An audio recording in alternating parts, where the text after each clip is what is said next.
Survivor Series is almost here and the match card is shaping up to be awesome. But who do we think is going to win each match? Let's speculate. I'm Brandon, this is Wrestling Talk, and today I'm gonna make my official predictions for Survivor Series WarGames. Let's get started. John Cena versus Dominic Mysterio for the Intercontinental Championship. Ever since rumors of this match taking place started a few months ago, I was under the impression that Cena was going to put over Dominic Mysterio in one of his final matches, and that would be that. But then the Raw in Boston happened, where WWE shocked us all by not only having that match take place during that show, but also having John Cena go over on Dominic Mysterio, winning the IC title and becoming a Grand Slam champion. Now that that feel-good moment is out of the way, to me it makes this match way more predictable. So whether it be Dominic Mysterio cheating himself or the Judgment Day cheating on his behalf, I think Dom gets the win in his backyard of San Diego. He gets the IC title back and Cena puts over some young talent on his way out. If the match in Boston hadn't happened, I would have been more conflicted as to who was going to win this one, because you have a young talent that Cena could put over, but you also have the possibility of Cena becoming a Grand Slam champion. Now that he already is a Grand Slam champion, he really doesn't need to win this match at all. And honestly, I'm cool with it, because going into his final match at Saturday night's main event against most likely Gunther, I don't want the IC title involved at all. I just think it muddies the waters, because if Cena beats Gunther, he then needs to vacate the championship, which is fine. I mean, honestly, it's kind of a novel idea to have Cena retire as champion, and then once he vacates it, everyone can be chasing it as the title that Cena retired with. The only problem is he just won the title like a couple of weeks ago, so it's not like he had this giant dominant title reign that everyone wants to emulate. So again, it would just be weird. And if Cena loses to Gunther, now Gunther is the IC champion again, which to me is just so boring. He doesn't need it. After 2 world title reigns, going back to the IC title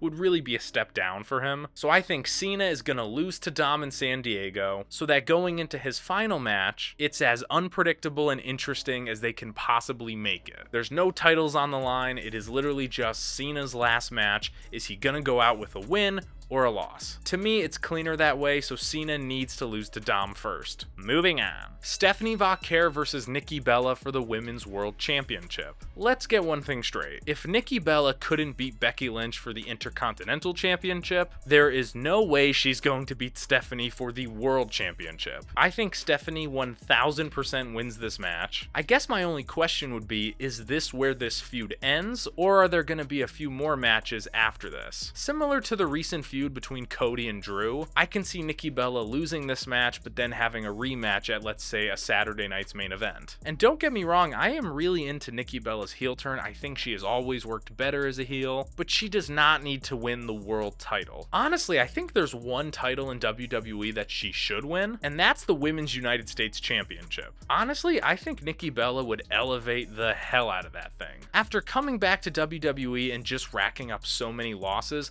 it's not necessarily believable that Nikki Bella is going to be a Becky Lynch or a Stephanie Vakair, but I could absolutely see her beating a Chelsea Green and then walking into WrestleMania 42 as the Women's US Champion. Think about it, if you want to get that belt on a big PLE like a WrestleMania, you gotta put it on a big star, just like they did with Becky in the IC title. Not to get off on too much of a tangent though, I'll probably talk more about that in my WrestleMania 42 predictions video, but in talking about this match, Stephanie wins 100%. Who is going to win the Women's WarGames match? On the babyface side, you have Rhea Ripley, Io Sky, Charlotte Flair, Alexa Bliss, and most likely AJ Lee. And on the heel side, you have Asuka, Kairi Sane, Nia Jax, Lash Legend, and most likely Becky Lynch. To me, this is pretty cut and dry. The baby faces are 1000% going over, mainly because the heel team isn't really a team. They're not a cohesive group or faction that WWE is pushing, not like Damage Control was, but I do hope with the babyfaces winning that this match also propels some other storylines forward. Obviously, I want Charlotte and Alexa to get some payback on the Kabuki Warriors and Nia and Lash, but given what happened on Raw this past week where Alexa called out Charlotte in that promo, it makes me think that between now and WrestleMania,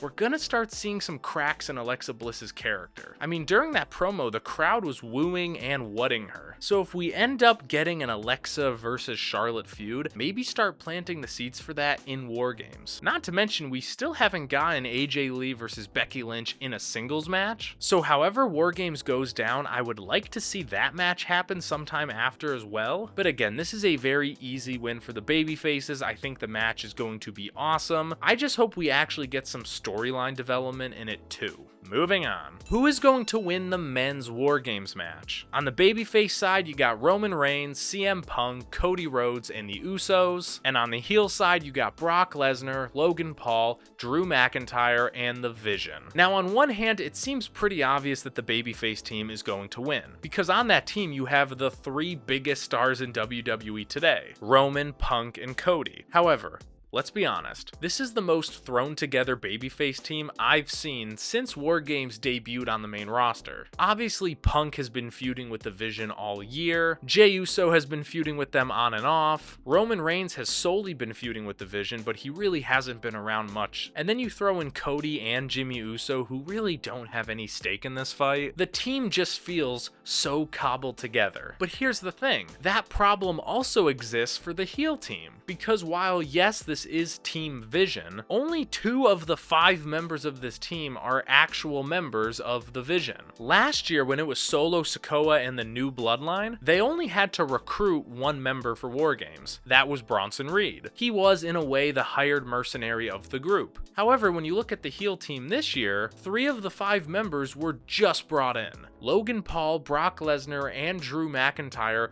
all basically just feel like hired guns. After WarGames, I have no reason to believe that any of those guys are going to stick around as actual members of the Vision. So just like the babyface team feels thrown together, the heel team kind of feels that way too. I want to say that the Vision needs to win this match so you can establish them as a dominant faction leading into WrestleMania season. But they're not really a faction, it's just 2 guys and Paul Heyman. So I am totally split on this match. I think it makes more sense for the Vision to win and establish them as a threat, but I could also see Braun Breaker accidentally spear Brock Lesnar, costing them the match, and then who knows, leading into WrestleMania, maybe the match is Brock versus Braun, or Brock versus Bronson. So because of the fact that the heel team really isn't as cohesive as we think it is, I think the babyfaces are going over. You got Roman, Punk, and Cody on one team. You 1000% end the night with those guys standing tall. So at the time of recording, those are the 4 confirmed matches for Survivor Series. I think we're gonna get one more, and honestly, the only option I could think of is Aleister Black versus Damian Priest, the feud that never ends. Honestly, I think these guys were supposed to have their blow-off match at SummerSlam. For whatever reason, they couldn't get on the card, so I think Triple H basically looked at them and said, hey guys, we can't get you on SummerSlam, but we're gonna get you on one of our other big 4 PLEs. Do you think you can keep this feud interesting until late November? And the answer, save for that one moment when Aleister lit Damian on fire, is no. Honestly, I am so uninterested in this feud. I am so uninterested in this match. I really don't care who wins, but Damian needs it. Ever since getting drafted to SmackDown, Damian's stock has just been doing this for the entire year. He used to be the cool guy in the Judgment Day, and then he was the cool guy who broke away from the Judgment Day, and now he's just